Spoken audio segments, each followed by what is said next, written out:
باليوتيوب، واعتقد انه شخص واحد احتمال انا شفت انه ناشر هاي الطريقة لا اكثر. على العموم شباب راح افهمكم انا بالطريقة شلون، طريقة جدا سهلة للغاية، يعني لما راح انت ترسل للايميل وكذا، طريقة جدا سهلة. اول شيء تسوونه راح تدخلون على هذا الموقع، راح اضع لكم رابط الموقع اسفل الفيديو.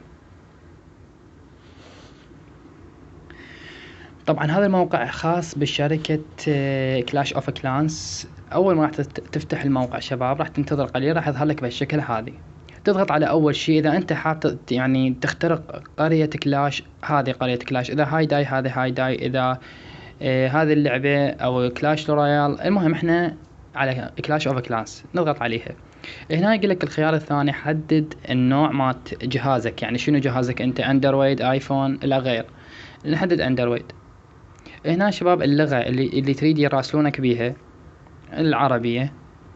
هنا شباب تخلونها على آخر خيار، أوكي، آخر خيار. هنا شباب اليوزر نيم، يوزر نيم مالت القرية تريد تخترقها. احنا وصلنا هسه لهذه المرحلة. شو نسوي؟ ندخل على كلاش اوف كلانس. اوكي، راح افهمكم شلون تاخذون اليوزر نيم، وانتبهوا على كلام الشباب حتى ان شاء الله تقدرون انه تخترقون القناة اللي ببالكم. هذه فتحنا قرية، اوكي، راح تروح على هذه الخيار هذا اللي هنا، او الكاس، هذه شكل الكاس.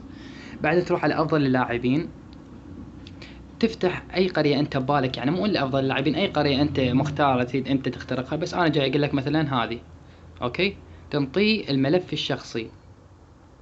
بعدها تروح تلقي هذه الكتابة شباب اللي باللغة الصينية، اسفلها هذه اللي بدايتها هاشتاج، هذا الاسم المستخدم اللي جاي تشوفونه، يعني مو الكتابة بالصيني باللغة الصينية اللي اسفلها، هذه هي تصير. تاخذون هذا تكتبونه عندكم بورقة، بعدين ترجعون للموقع. اوكي، هسه حفظتوها. تاخذون اليوزر نيم، بعدين شنو، ترجعون للموقع، ترجعون تكتبون هنا اليوزر نيم اللي اخذناه. اوكي، هنا يقول لك الليفل، اكتب الليفل مالتك، الليفل مالت القرية اللي هو اعتقد يعني 198 هيجي. تكتب هنا الليفل الخاص بالقرية. هنا الايميل اللي يراسلونك عليه، حتى يرسلوا لك الايميل الخاص بهذه القرية والباسورد مالتها. اوكي، هنا تكتب شباب الرسالة راح اضع لك اياها اسفل الفيديو. طبعا الايميل هو راح يوصل لك عن طريقه جدا مضمونه شباب، هذه راح يرسلوا لك الايميل والباسبورت بالرساله، راح يعني انه انت فقدت قريتك من يعني من جهه الاحتيال والنصب ومن القراصنه وكذا، يعني تفصيليا انه قريتك فقدتها وتريد تسترجعها. هنا يقول لك صور القريه، يعني شو تسوي انت؟ تروح على القريه هذه، اوكي. ما تصورها، تصور هذه فقط، تصور هذه حتى يظهر لهم اسم المستخدم صحيح. اوكي، تضغط تصوير الشاشة، تصور لهم، بعدين شو تسوي؟ ترجع للموقع. ترجع للموقع، تضغط على هذه وترفع الصورة لهم. اوكي، بعدها شباب تضغط ارسال. ورا ما تضغط هذا زر الارسال راح تراسلهم خلال تقريبا 12 ساعة 24 ساعة، راح يجاوبونك ويدزوا لك الايميل والباسورد الخاص بالقرية.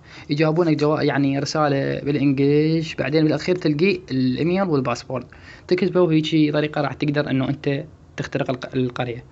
طبعا لهنا خلصت الشرح. اتمنى عجبكم، لا تنسون الاشتراك بالقناة زائد لايك، واتمنى انه تدعموني باللايك والتعليق اذا حابين انه استمر بشروحاتي، وان شاء الله راح استمر يعني وانزل لكم مقاطع الفيديو، العفو الشروحات باقرب وقت، يعني ما اتاخر عليكم ان شاء الله.